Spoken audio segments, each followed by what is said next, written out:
అమ్మగారున్నారా?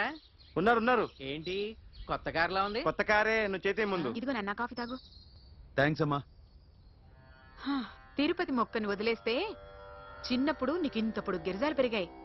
ఖాళీగా ఉండలేక నేనే నీకు అప్పుడప్పుడు జళ్ళవి వేసేదాన్ని. మళ్ళీ ఇన్నాళ్లకు నిన్ను ఇలా చూస్తున్నాను. 2 రిబ్బన్లు ఏమైనా కొనితేనా నాన్న? అబ్బా స్టైల్ అమ్మా. స్టైల్ నాకు తెలియదేమిటి? లేకపోతే నువ్వు ఇలా పెంచుకుంటావా? ఏమండో ఆదిలక్ష్మి గారు, ఓ చిన్న న్యూస్. అమ్మాయిది కత్తిపూడి బిఎస్సి చదువుకుంది, తల్లిదండ్రులతో అక్కడే ఉంటోంది. ఒక్కతే కూతురు, 50 ఎకరాల పొలం.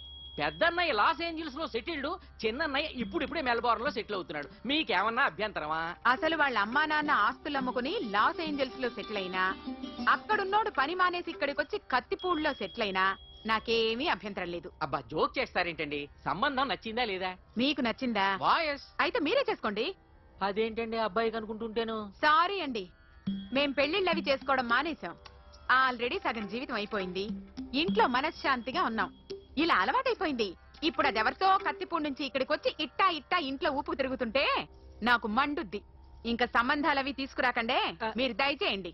అన్నా ఎరా కార్ రెడీ. ఇన్ని రోజులు అనే దగ్గర ఉండేందుకు ఒక కార్ కొని ఇచ్చాడు.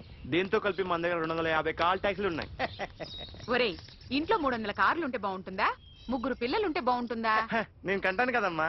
నువ్వు కంటే ఎంత కనకపోతే ఎంత ఎదవా. ఆ కొబ్బరికాయ ఇవ్వు. నన్ను కొట్టడానికి వచ్చిన వాళ్ళని దుమ్ము లేపకపోతే నేను మగాణ్ణి కాదు. అలాగే ప్రేమించిన అమ్మాయి కోరిక తీర్చకపోయినా నేను మగాణ్ణి కాదు. ఇప్పుడు నీకేంటి? నేను దెబ్బలు తినాలి, నాకు బ్లడ్ రావాలి, అంతే కదా?